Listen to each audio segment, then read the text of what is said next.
Hello, it's Mrs. Harper. I wanted to read you a book today, and the title of this book is Daisy Comes Home. The author is Jan Brett, and we're just going to get right into it. Look, can you see it? Look over the garden wall, and you will see the six happiest hens in China. They live in Mimi's sandy yard by the Li River, where they lay brown eggs every day for Mimi to sell at the market. But it was not always this way. Once upon a time, the smallest hen, the one Mimi calls Daisy, was picked on by all the others. This is hard to imagine because Mimi was known far and wide for her happy hens.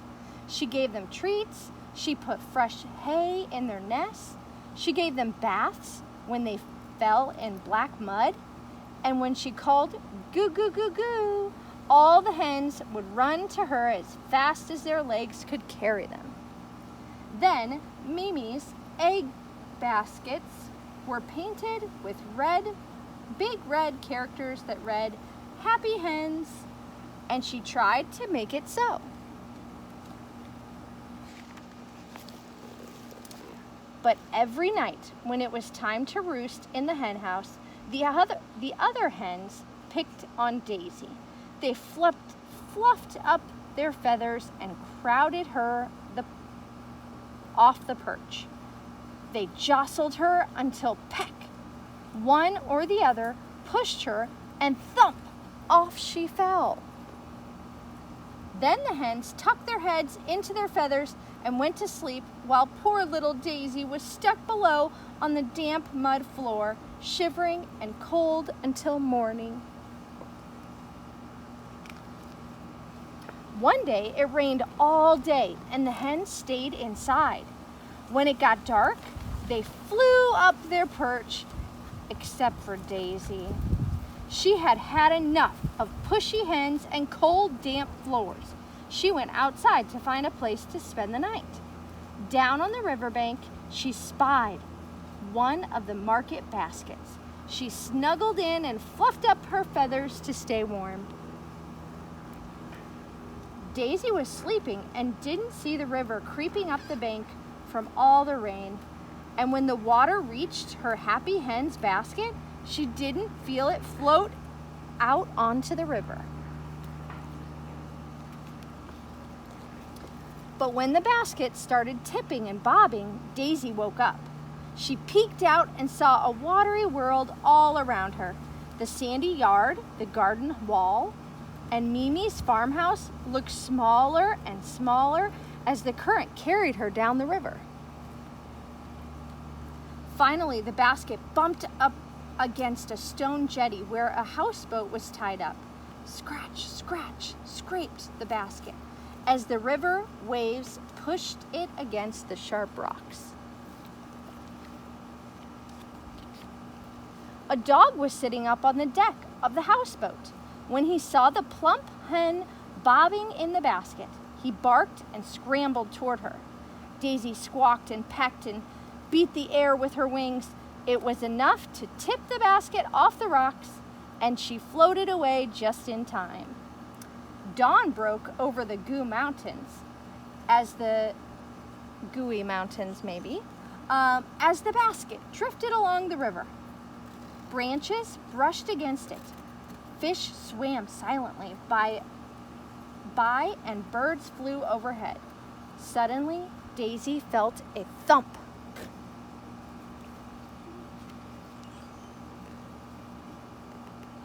Daisy looked up and saw two big horns and a pair of surprised eyes looking down at her. The basket had drifted into the legs of a great big water buffalo taking a morning drink. The buffalo snorted loudly, scaring Daisy. She flew forward and nipped his furry muzzle and flapped her wings. Daisy scared the water buffalo. He turned and galloped up the bank, scattering the ducks as he ran. His splashes made waves that carried the basket back into the middle of the river.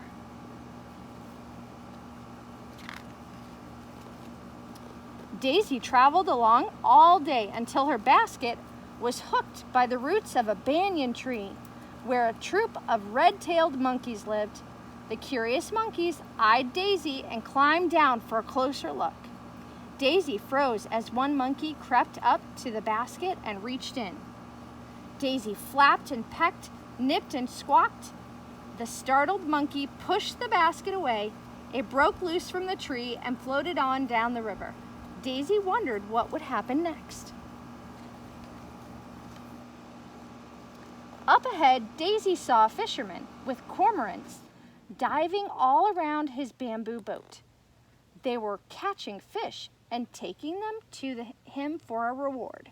The fisherman felt a soft bump behind him. Thinking it was a cormorant, he reached back and grabbed. How surprised he was to see that he was holding a hen instead of a cormorant. "Finders keepers," he exclaimed.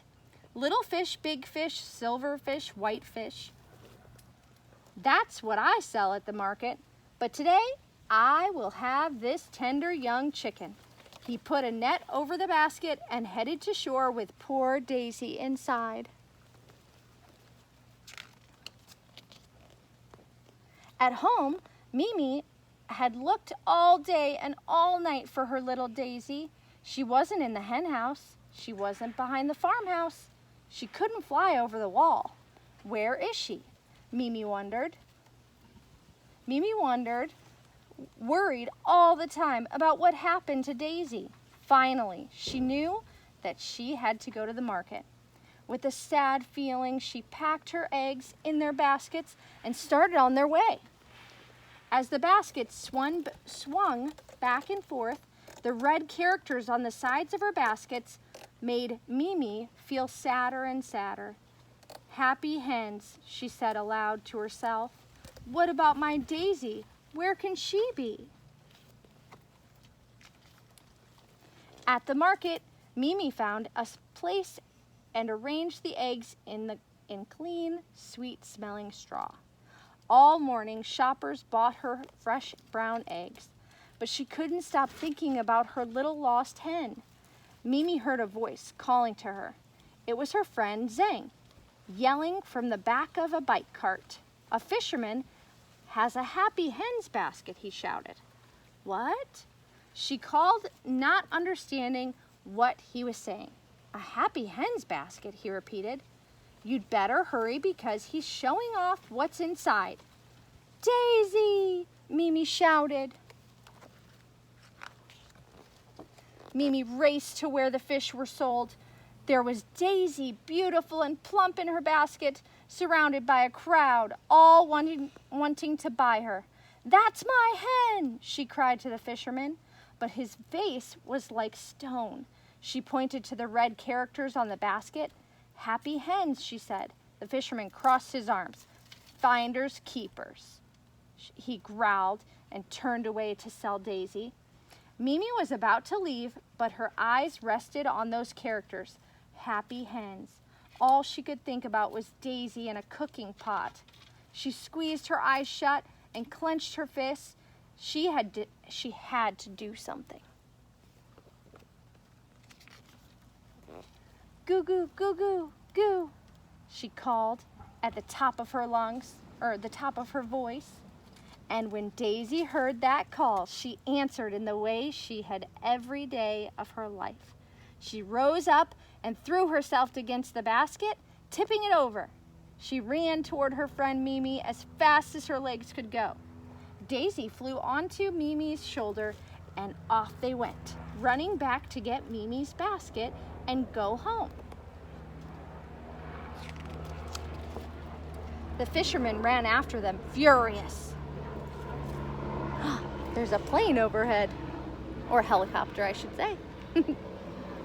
The fisherman ran after them, furious. "Stop!" he yelled at Mimi. "That's my hen." "Finders keepers," Mimi called over her shoulder. And with Daisy clinging to her, she ran and didn't stop until they were safely home. That night, as the sun went down, Daisy took a place on the roost. When one of the big hens fluffed up her wings and spread out, expecting Daisy to fall off the perch like always, Daisy flapped her wings. "I learned that from a boat dog," she clucked. Another hen tried to tip her off. She pushed right back. "I scared a water buffalo like that," she squawked. Another hen jostled her. Peck, peck, peck, peck. Daisy kept her place on the perch and beat the air with her wings. She remembered the monkey, and she pecked and flapped all over again. That was when the hens gave Daisy a place of her own. The lap, lap, lap of the river made a peaceful nighttime song. No bumping, no jostling, no fussing around, just happy hens, their heads tucked in their feathers, high and warm and safe together. So I want you guys to think about how places that are really far away from us, like places like China, like where Mimi lives with her hens, are really similar to our islands here. It's kind of crazy to think like that. But can you think of some animals that are found in this book that are also here? So let's think. It's right here. There's lots of hens in Key West. You know those cormorants that they talked about in here? We have them here. You guys might have saw in the picture and thought, I've seen those out on the boat before, or I've seen them off of a pier or something. There's something else that I was thinking. Oh, fish, of course. And there's even places, like they have markets, they have fish markets and places where they sell things at the markets in Key West and Sugarloaf. So it's just kind of cool to think about Mimi's home is kind of similar to our home, even though she's really far away and in a completely different country. But I hope you enjoyed reading with me. Bye!